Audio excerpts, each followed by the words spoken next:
PSSI pastikan Kelvin Verdong debut. 3 fakta menarik jelang duel Timnas Indonesia versus Irak. Buntut panjang pernyataan Putra Nababan tentang naturalisasi. Jadi, simak terus berita Timnas P selengkapnya.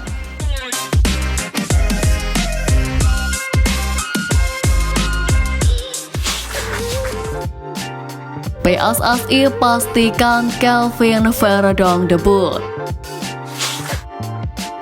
Sebagaimana diketahui, pemain keturunan Kelvin Verdong saat ini tengah menjalani proses naturalisasi. Pada Senin 3 Juni kemarin, berkas naturalisasi Kelvin Verdong disetujui dalam rapat paripurna DPR RI. Langkah selanjutnya adalah menunggu keputusan Presiden dan pengambilan sumpah warga negara Indonesia. Ya, terbaru, Kelvin Verdong telah selesai menjalani proses menjadi WNI. Sebelumnya, proses ini terus dikebut agar sang pemain bisa segera tersedia untuk Timnas Indonesia. Bahkan, PSSI hanya memiliki waktu 1 hari agar Verdong dapat masuk dalam skuad Garuda untuk kualifikasi Piala Dunia 2026 zona Asia. Dia diproyeksikan bisa debut saat pertandingan melawan Filipina pada 11 Juni mendatang. Sehingga selanjutnya PSSI akan mengajukan ke FIFA agar pemain NEC Nijmegen ini bisa segera debut. Hadirnya Verdong tentu akan membuat skuad Garuda semakin kuat.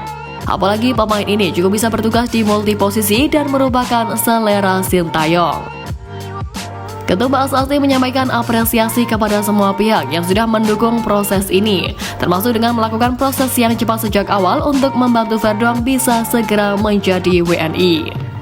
Kini menarik dinanti bagaimana kiprah Kelvin Verdong bersama Timnas Indonesia yang tengah berjuang lolos ke babak ketiga kualifikasi Piala Dunia 2026 zona Asia.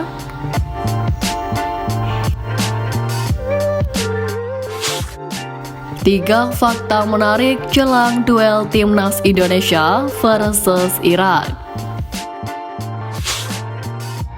Jelang berhadapan dengan Irak dalam lanjutan putaran kedua kualifikasi Piala Dunia 2026 zona Asia, skuad Garuda kini berada di peringkat kedua klasemen sementara grup F dengan koleksi 7 poin dari 4 laga yang telah dijalani.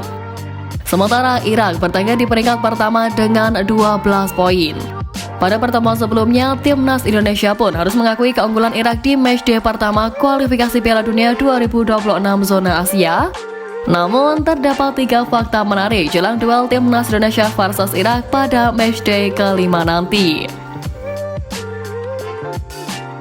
Pertama, butuh sekali kemenangan. Timnas Indonesia hanya butuh 1 kemenangan untuk menemani Irak lolos ke putaran ketiga kualifikasi Piala Dunia 2026 zona Asia. Tambahan 3 angka akan membuat Garuda mengunci posisi runner-up grup F dengan nilai 10 poin. Perolehan poin itu tidak terkejar dari Vietnam andai mereka memenangi 2 pertandingan lagi.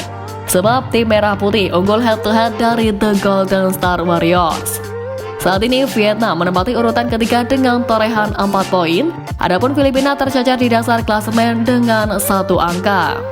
Setelah bersua Irak, Garuda bakal ditantang Timnas Filipina di SUGBK pada Selasa 11 Juni pekan depan. Kedua, rekor pertemuan. Timnas Indonesia punya catatan buruk menghadapi Irak. Berdasarkan catatan RSSSF, kedua kesebelasan telah bertemu sebanyak 13 kali di berbagai ajang. Secara keseluruhan, Irak mengoleksi 8 kemenangan berbanding 2 milik tim Garuda. Sementara 3 laga sisanya berakhir dengan hasil imbang. Kemenangan terakhir Timnas Indonesia atas Irak terjadi pada 23 tahun lalu. Ketika itu, Garuda menumbakan Irak dalam turnamen Piala Kemerdekaan pada September 2000. Sementara kekalahan terbesar terjadi pada tahun lalu, di mana Irak melumat skuad Garuda dengan skor 5-1 dalam grup F babak kedua kualifikasi Piala Dunia 2026 zona Asia yang digelar pada 16 November 2023 lalu.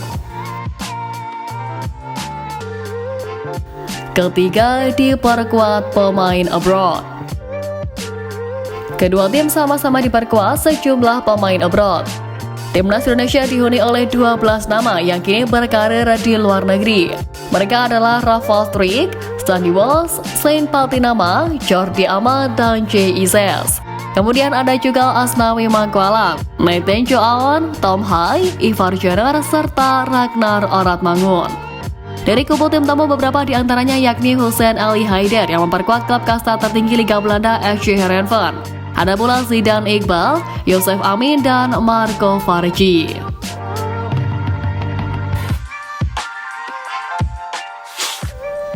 Buntut panjang pernyataan Putra Nababan tentang naturalisasi.